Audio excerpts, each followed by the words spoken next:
faut bien lui donner un nom, c'est-à-dire la manière dont les êtres et les choses nous apparaissent, dont ils se rendent présents, dont ils se rendent perceptibles lorsque l'on vit dans ce fameux système technique numérique. Donc essayons là de nous demander, le numérique, comment il s'est présenté à nous d'abord sur un plan perceptif. Eh bien, je crois qu'on peut raisonnablement faire l'hypothèse qu'il s'est présenté à nous sous la forme d'un trauma. On peut tout à fait ici importer cette notion de traumatisme qui vient de la psychologie et considérer qu'il existe des traumatismes phénoménologiques. Il existe des chocs dans notre façon de percevoir.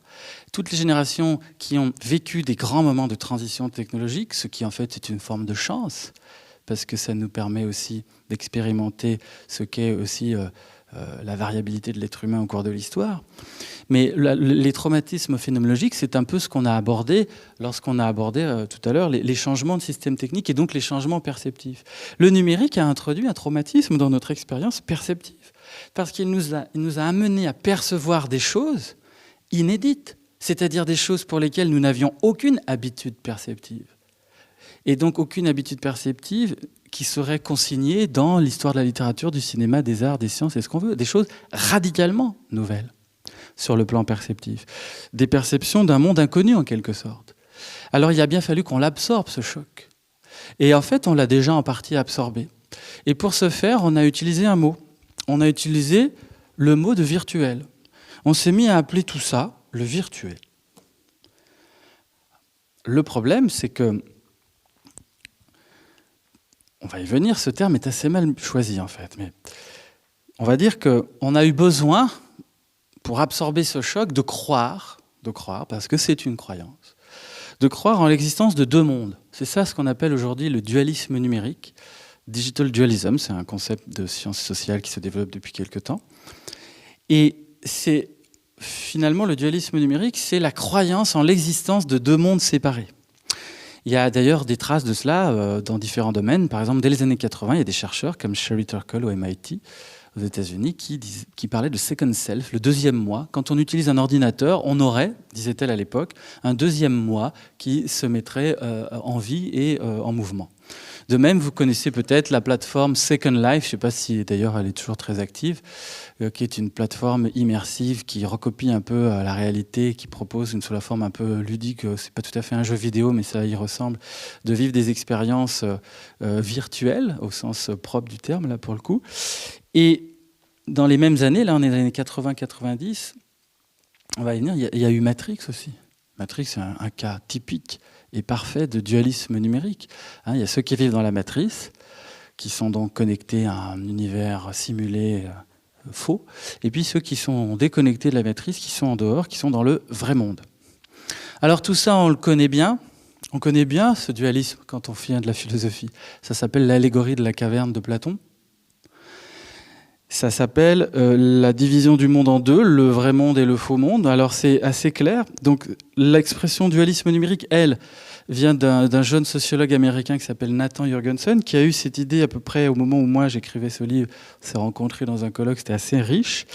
Et on peut reformuler justement, comme je disais à l'instant, ce que c'est. C'est donc la croyance en l'existence de deux mondes séparés dont l'un serait, et j'insiste sur le conditionnel, virtuel, numérique, en ligne, sur écran, et l'autre serait réel, physique, hors ligne, hors écran. Alors, il y a un peu d'anglais là, excusez-moi, mais le virtuel et le réel, ce sont les deux termes qui symbolisent cette opposition, ce dualisme qu'on s'est mis à adopter collectivement.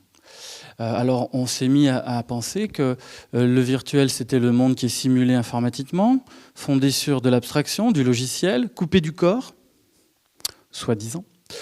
Éloigné de la vérité, c'est pas le vrai monde, c'est le monde de la pilule rouge dans Matrix ou de la caverne chez Platon. C'est le monde du simulacre, c'est une simulation de la réalité. C'est une copie, c'est ce qu'on a appelé pendant une certaine époque le cyberespace.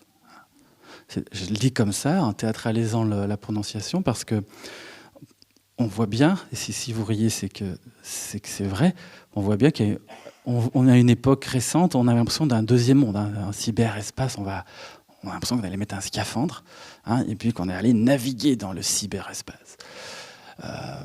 On n'a pas tout à fait la même perception en 2017 des usages numériques.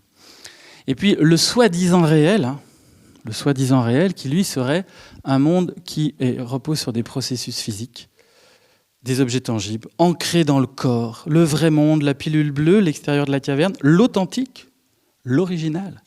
Ce qu'on a appelé à une certaine époque chez les geeks, les premiers geeks, IRL, in the real life ou in real life, je ne sais pas si vous connaissez ces expressions, qui étaient peut-être encore un peu employées, et qui a longtemps fait penser, jeu de mots en anglais, que l'IRL est en dehors de l'URL, hein, la vraie vie est forcément pas en ligne, quoi, soi-disant. Alors le problème du virtuel, ça je pourrais faire 1 heure là-dessus, donc je vais faire 1 minute, c'est que c'est un terme qui veut dire beaucoup trop de choses, et qui a une très très longue histoire. Dans les usages savants connus de ce terme, il y en a au moins 4. Le premier, virtuel au sens de potentiel, il a été en vigueur pendant presque 2000 ans. Et puis ça a bougé depuis une centaine ou 150 ans, une centaine d'années. Mais virtuel, ça veut dire potentiel au départ. Et ça ne s'oppose pas à réel. Ce sont des termes philosophiques pour le coup. Donc on les connaît bien en philosophie, puisque virtuel, ça vient du latin virtualis au Moyen-Âge, qui lui-même est une traduction du grec d'Aristote dynamis, qui veut dire en puissance, c'est-à-dire potentiel. Aristote dit par exemple, c'est une distinction classique d'Aristote, être en acte ou être en puissance. Donc je vais vous le montrer, c'est encore mieux. Je ferme les yeux, la vue existe, donc elle est réelle, existe en moi en puissance, c'est potentiel. J'ouvre les yeux, la vue existe en moi en acte. Actuellement, je suis en train de voir. C'est ça l'acte et la puissance chez Aristote. Et donc les latins ont traduit, enfin les médiévaux ont traduit en latin ça par virtualis. Et donc actualis, c'est virtualis, actuel et virtuel. On le dit parfois encore. J'entendais à la télévision il n'y a pas si longtemps un commentateur à propos d'une course de natation, avec l'émotion qu'il convient dans ce genre de commentaires, dire de manière très agitée à propos d'un nageur, il est médaille d'or virtuel, il est médaille d'or virtuel. À un moment où la course n'est pas terminée. À cet instant, il est médaille d'or virtuel, potentiel. Mais virtuel a pu vouloir dire d'autres choses. Par exemple, les physiciens de l'optique, c'est eux qui ont commencé à mettre un peu le désordre, en fait, parce qu'ils ont commencé à parler d'images virtuelles et d'images réelles. Si vous faites un peu d'optique, peut-être vous savez que tout ce que l'on voit, ou même ce qui est sur cet écran, ou sur ma rétine, ou la vôtre, c'est des images réelles. C'est-à-dire, justement, on peut les faire se projeter sur une surface, ou un écran, comme on dit en optique. Mais une image virtuelle en optique, c'est par exemple ce qu'il y a dans une loupe ou dans des jumelles. C'est une image qu'on ne peut pas faire se réfléchir sur un mur ou sur un écran. Essayez de reproduire, de faire se réfléchir ce qu'il y a dans vos jumelles sur un écran ou dans vos lunettes. Donc, ce sont des images qui sont fabriquées artificiellement par des appareils d'optique comme nos lunettes. Et les physiciens de l'optique ont choisi d'appeler ça image virtuelle, image réelle. C'est eux qui ont commencé à faire s'articuler ces deux termes, alors qu'ils ne s'étaient jamais articulés avant. Puisque vous avez compris que ce qui est virtuel chez Aristote, donc potentiel, est parfaitement réel. C'est parfaitement réel d'être médaille d'or virtuelle à un instant T de la course. C'est parfaitement réel d'avoir la vue en puissance quand on ferme les yeux.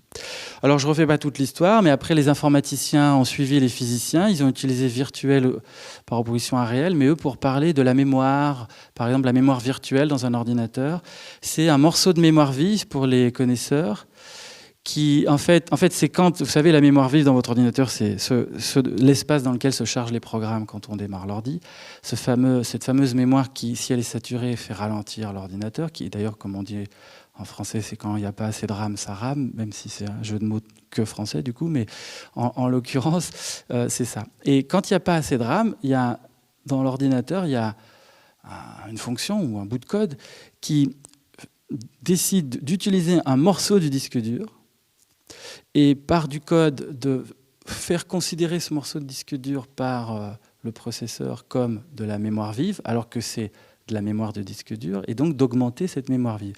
Et en informatique, on appelle ça de la mémoire virtuelle, parce que c'est de la mémoire vive simulée par de la mémoire de disque dur. Bon, c'est un peu technique, mais il faut retenir le mot simulé. En informatique, virtuel veut dire simulationnel ou simulé. Il y a d'autres sens comme ça. Serge Tisseron, en psychanalyse, fait dire à virtuel encore autre chose, en un sens psychique dans lequel je n'entrerai pas. Et en face de ces usages savants, se sont développés des usages que j'appelle profanes du mot virtuel, qui sont pas très rigoureux et qui tordent les choses en un sens qui nous trompe et nous empêche d'avancer dans notre analyse de ce que nous vivons aujourd'hui avec le numérique. On a fait dire à virtuel irréel. On lui a fait dire factice, c'est faux. On lui a fait dire aussi numérique. D'ailleurs, il y a 15 ans ou 20 ans, si cette journée s'était tenue, elle ne se serait pas appelée les pratiques numériques des jeunes, par exemple. On aurait eu le mot virtuel dedans, parce qu'à cette époque-là, on n'entendait que celui-là. Et parfois même, on arrive des fois à croire ou à confondre que virtuel, ça voudrait dire imaginaire, ce qui est quand même troublant. Donc je vous propose, moi, d'arrêter avec ce terme. Le virtuel est mort, vive le numérique. Le mot numérique a le mérite, numérus, le nombre, 0 et 1, de nous ramener à la réalité technique objective de cette technologie, plutôt que de nous faire croire à je ne sais quel fantasme d'irréalité. Et pourquoi on peut dire qu'il est mort au-delà du terme ? Ce qui est mort, en fait, c'est la croyance. En tout cas, elle est en train de mourir. Il y a beaucoup de gens chez qui elle est déjà morte. Mais la croyance dont on a eu besoin il y a 20 ou 30 ans, elle est en train de mourir, cette croyance selon laquelle il y avait deux mondes, un vrai et un faux, un virtuel et un réel. Parce que nous avons appris à vivre dans ce nouvel Umwelt. Déjà en 25 ans, il s'est passé des choses. Il y a des choses qui sont devenues banales. Nous commençons à avoir des habitudes perceptives liées au numérique. Alors qu'au départ, c'était des habitudes inédites. Plutôt, c'était des perceptions inédites. Il y a des choses qui sont devenues banales et routinières. Par exemple, l'email. Je veux dire, si je dis à Jérôme, bon, demain, je t'envoie par email mes slides, je ne vais pas lui dire, bon, demain, on va dans le cyberespace ensemble, je vais t'envoyer un courrier électronique, c'est un truc à part. Bon. Non, c'est devenu banal et routinier, donc nous y sommes, ça se naturalise tout doucement. Personne ne se choque aujourd'hui dans les débats sur le numérique du fait que l'email nous fait perdre le sens de la réalité. En revanche, ce débat se poursuit et se poursuivra longtemps sur les jeux vidéo. Il s'est déjà un peu affaissé sur les réseaux sociaux, au sujet des réseaux sociaux, parce qu'on commence à se rendre compte que les réseaux sociaux, c'est pas mal réel quand même, etc., etc. Donc nous avons appris déjà en 25 ans à considérer que ce qui est affiché sur un écran, c'est réel. Nous avons enfin compris que le virtuel est réel, ce que, si je peux me permettre, les philosophes savaient depuis longtemps. Un exemple vécu, alors cette fois-ci c'est un récit d'usage vécu personnel que je mets dans la liste ou dans la boîte. Eh bien, puisqu'on est à Canopée, moi autrefois j'ai fait l'IUFM. Donc l'ancêtre de l'ESP, si j'ai bien compris comment ça s'organise maintenant. Bon, bref, Institut universitaire de formation des maîtres, c'est une année que nous faisions lorsque nous avions réussi le concours d'enseignant pour nous préparer à enseigner. Et il se trouve que moi, j'ai commencé ma carrière comme prof de philo dans les lycées. Et quand j'ai eu mon concours, on était en 98. Et j'avais un collègue qui avait réussi le concours aussi, Paul, qui me dit « Écoute, on est en 98, le premier fournisseur d'accès Internet en France, c'est 95. On avait entendu parler de ce truc, mais on faisait de la philo, hein, donc on était un peu ailleurs. Hein. Et Paul me dit « On va se créer un email. » Ouais, un courrier électronique. On va s'envoyer des messages dans le cyberespace. Vous avez vécu ce moment aussi, sûrement, un jour. Et donc, le point intéressant, c'est que c'est l'adresse email choisie par Paul. C'est réel, hein. Enfin, excusez-moi, mais c'est authentique, je veux dire. cyberprof@voila.fr.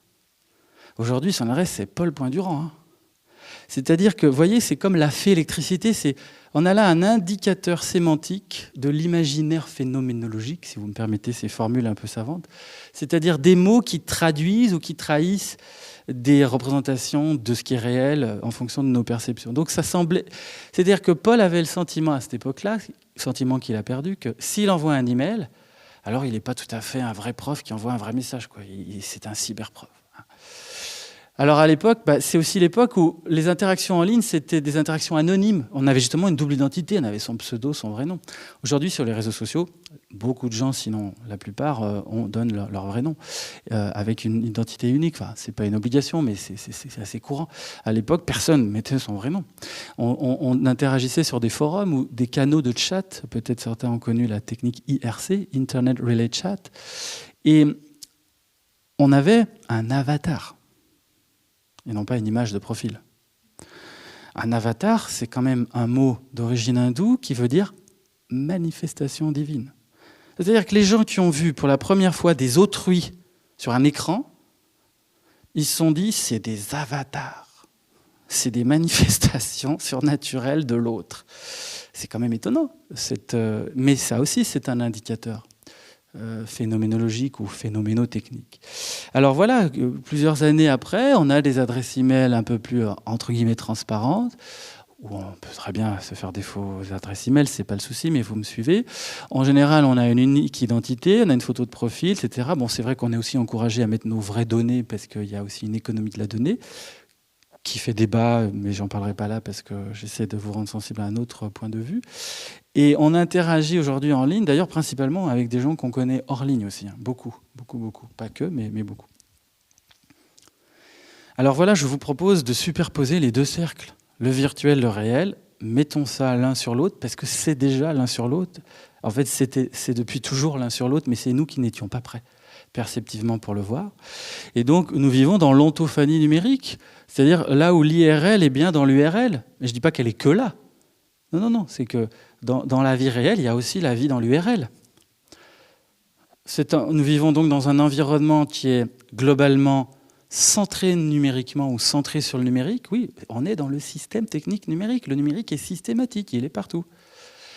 Ce qu'on peut aussi parfois appeler l'informatique pervasive, hein, l'informatique dans les objets, dans les espaces, et pas seulement dans les écrans, par exemple, dans les voitures, enfin dans les frigos et tout ce que vous voulez, les frigidaires, pardon. Que l'ontophonie numérique, c'est l'idée que nous vivons dans un mix hybride de en ligne et de hors ligne. Hein, vous n'allez quand même pas me dire que quand vous commencez à débattre sur Facebook du mariage pour tous, c'est pas réel. Puis quand vous poursuivez le débat avec la même personne au bar, ça devient réel, le débat. Ça ne marche pas. Donc la question de la vérité, c'est plus vraiment le problème.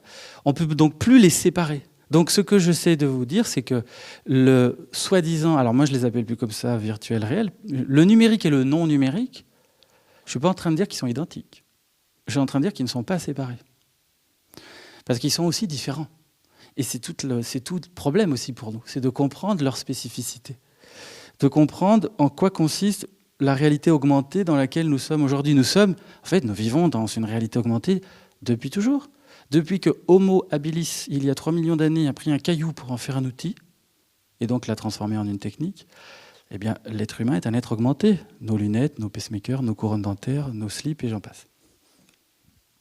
Donc, nous vivons désormais, revoilà un peu de français, dans l'ontophanie numérique, un nouvel environnement techno-perceptif, un nouvel Umwelt, un nouveau milieu ontophonique, on peut utiliser des termes différents. Numériquement centré, mais ça ne veut pas dire tout numérique. Non, numériquement centré, ça veut dire le numérique est au centre, mais il y a plein de non-numériques partout. Donc c'est un monde hybride, complètement hybride, qui est à la fois numérique et non numérique, en ligne et hors ligne, sur écran et hors écran, comme je disais à l'instant. Quand on démarre un débat en ligne et qu'on le poursuit hors ligne, c'est réel d'un bout à l'autre. C'est pas réel de la même manière, oui, mais c'est réel d'un bout à l'autre. C'est pas séparé. Et tout cela forme un seul et même monde. Ça s'appelle la réalité, ce monde.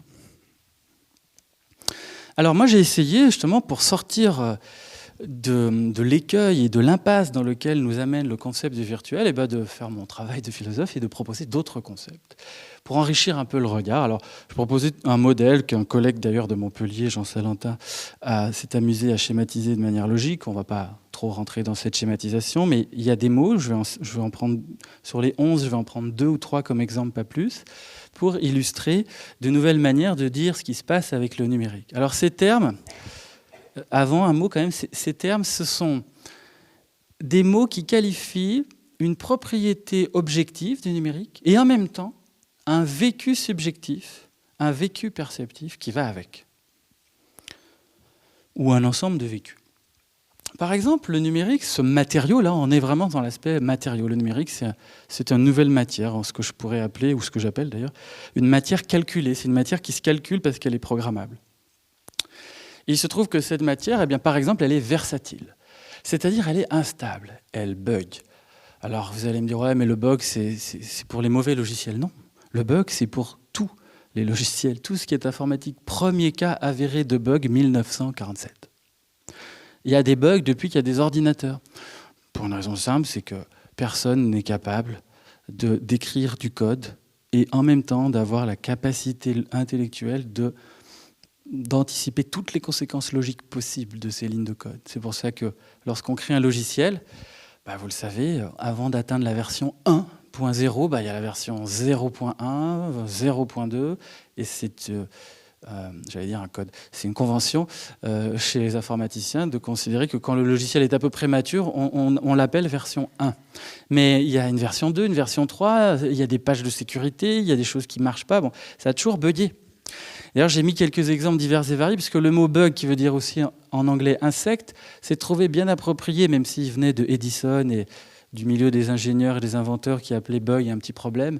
Mais il s'est trouvé que dans les premiers ordinateurs, comme ici on voit l'ENIAC, qui était l'ordinateur de 1945, qui contenait ce genre de grosses ampoules, des tubes électroniques, et qui faisaient des calculs très lents pendant des heures, et qui buguait parfois quand une ampoule grillait, par exemple quand une petite mouche ou un insecte venait faire griller une ampoule. Donc on dit, il y a un bug. Donc vous voyez, pour la petite histoire du bug au passage. Mais ici on ne voit pas bien, mais peut-être ceux qui ont ou ont eu un iPhone avec cette fonctionnalité, où lorsqu'on reçoit un appel, il faut glisser. Vous savez, il faut slider, comme on dit en anglais, il faut faire un geste tactile pour décrocher un coup de fil. Je ne sais pas si certains ont connu ça. Parce que maintenant, ils l'ont enlevé, ça, pas pourquoi d'ailleurs, mais parfois, il arrivait qu'on reçoit un coup de fil sur un iPhone et on essaye de décrocher en faisant glisser, ça ne marche pas. Et coup de fil d'après, ça marche. Vous pouvez l'emmener au SAV, il n'a rien. C'est comme ça. La matière numérique, elle est versatile. De temps en temps, elle bug. Alors, quand ça arrive, souvent, ça nous agace. Mais justement, ça veut dire qu'on apprend à percevoir de la versatilité. Je veux dire, si tout à coup, votre chaise se décidait, là, pendant une seconde, de ne plus vous tenir, boum, boum, puis elle se lâche, puis elle remonte, imaginez ça. C'est ce que nous vivons avec l'informatique. Nous faisons une expérience perceptive de la matière que nous n'avons jamais fait avant. Imaginez que le bois se mettait à bugger comme ça, le béton se met à bugger. Mais juste une seconde, puis il se remet. Ce serait délirant, quoi. C'est ça que j'appelle le trauma, quoi. Qu'est-ce que c'est que cette matière ? Pour qui elle se prend ? On n'est pas habitué à percevoir une matière qui ose faire ça. Le numérique ose être versatile, il ose bugger, et on ne peut pas totalement maîtriser cette buggabilité. Je vous ai mis un petit exemple de bug célèbre, ce qu'on appelle le blue screen of death, vous savez, l'écran bleu de la mort. C'est comme ça que l'ont appelé les développeurs, c'est pas moi. C'est ce que fait Windows quand il a un gros problème. Alors là, je vais amener une petite polémique design. On peut se demander pourquoi les concepteurs décident de nous faire vivre sur un plan perceptif quelque chose d'aussi perturbant quand le bug se produit. Pourquoi ? Ça a d'ailleurs été appelé Blue Screen of Death, ça dit bien les choses, parce que ça fait flipper quand l'ordinateur fait ça. Un Mac ne se permettrait jamais ça. Donc dans le design de la technologie, il se joue au-delà de la petite blague ou boutade, il se joue des choses importantes aussi sur le type d'expérience perceptive qu'on veut faire vivre à l'usager et qu'on lui fait vivre. Alors une autre propriété à laquelle vous êtes bien habitués, vous comme moi, c'est la réversibilité. Le numérique, c'est réversible. On peut revenir en arrière. On peut annuler. Alors ça, on n'avait jamais vu une matière qui était capable de faire ça. Imaginez qu'on annule la toiture, on la remet tout de suite. Non, ça, on n'avait jamais vu. Et c'est surnaturel, là, sur le plan perceptif, quand même. Parce que qu'est-ce que nous apprennent les physiciens ? Qu'est-ce que nous apprennent les philosophes ? Héraclite, 2500 ans en arrière. Toute chose naît et meurt. C'est irréversible. On ne se baigne jamais deux fois dans le même fleuve. Hamlet, sa mère lui dit, quand il apprend que son père est mort, « All that lives must die, mon fils. Tout ce qui vit doit mourir, il faut l'accepter. Nous sommes des êtres mortels. » Ou, lisent les physiciens, l'univers est marqué par l'entropie. L'entropie de l'univers, c'est le désordre croissant depuis le Big Bang. L'univers est en désordre croissant. On ne peut pas revenir en arrière. On ne peut pas, c'est physiquement impossible. Et d'ailleurs, je ne sais pas si vous avez vu le film Whatever Works de Woody Allen, avec ce physicien raté là, qui essaie de charmer une jeune fille avec des théories physiques. Et du coup, il développe, il vulgarise pas mal de notions. Il parle de l'entropie à un moment donné. Et du coup, j'en ai fait un petit mème pour qu'on commence à entrer dans la culture numérique. Les mèmes, c'est des éléments de culture numérique. Il lui dit ça à un moment donné. On ne peut pas remettre le dentifrice dans le tube. C'est ça l'entropie. On peut le dire aussi comme ça, si vous voulez. On ne peut pas revenir en arrière. Mais dans les interfaces numériques ou dans nos expériences numériques, eh bien, on peut revenir en arrière. C'est pour ça que c'est surnaturel, parce que normalement, le monde est irréversible. Et donc, on s'habitue à percevoir de la réversibilité, au point qu'on aimerait parfois faire CTRL-Z après un accident de voiture ou après je ne sais quoi de dramatique. On ne peut pas. Parce que quand même, l'irréversibilité fondamentale de l'univers, elle existe. Mais le numérique nous fait vivre des expériences réversibles. Un jour, dans une conférence similaire, une maman me dit à la fin « Ah, c'est marrant ce que vous dites, parce que récemment, mon fils a fait une bêtise, je ne sais pas quoi. C'est un ado, et comme c'est une journée sur les jeunes, ça tombe bien. Et il lui aurait répondu « Maman, CTRL-Z ». Donc, traduction, maman, je regrette, je veux revenir en arrière, désir de réversibilité. Je fais mes excuses, mais en disant CTRL-Z. Ça l'a un peu troublé, cette réponse, et puis elle s'est dit, oui, il se passe un truc. Voilà. Alors, une autre propriété encore, puis ce sera la troisième, puis on passera à la suite. On s'approche doucement de la fin, et c'est l'autrui-phanie, c'est-à-dire que le numérique, on va le voir, nous permet, rend perceptible l'autrui d'une manière différente. Et en fait, c'est pas la première fois que ça arrive, parce que le téléphone, le bon vieux téléphone, celui des années 1890, d'ailleurs lui-même n'était pas le premier, mais il a permis de faire une expérience perceptive d'autrui qui n'avait jamais été possible avant. Entendre la voix sans voir la personne. Ça n'avait jamais été possible avant. C'est pourtant une perception dont nous, êtres humains, sommes parfaitement capables. Mais elle n'avait jamais été activée pendant des milliers d'années, parce qu'il n'y avait aucune technique qui rendait possible cette perception. C'est incroyable. Mais cette perception, pour nous aujourd'hui, elle est naturalisée, elle est d'une banalité routinière incroyable. Ce n'était pas le cas en 1895. J'ai retrouvé un super témoignage de la comtesse de Pange, Comment j'ai vu 1900. C'est Pauline de Broglie de son vrai nom. Elle vivait dans un manoir parisien. Et à l'époque, le téléphone, c'est comme Twitter au début. C'est un gadget, on ne sait pas à quoi ça sert. On ne sait pas à quoi ça sert, mais ce n'est pas moi qui le dis, c'est Herbert Casson, Histoire du téléphone 1910, qui a un superbe témoignage sur la manière dont le téléphone se développe dans la vie sociale. Il parle de téléphonisation de la vie, comme on parle aujourd'hui de numérisation des choses. Et elle raconte, elle, en tout cas, Pauline de Broglie, comment les gens se comportent dans la maison. Alors avant d'en venir au passage, elle dit deux petites choses avant. Elle dit, déjà, quand ça sonne, on ne décroche pas. Ben oui, on n'est pas des domestiques. Ça sonne à la porte, le domestique va ouvrir, ça sonne au téléphone, le domestique va décrocher. Vous voyez comment ça a évolué. Hein. Ensuite, elle dit, sa mère, elle avait peur des microbes, c'est l'époque de Pasteur, elle n'arrêtait pas de l'essuyer, elle avait peur des postillons, etc. Bon, okay.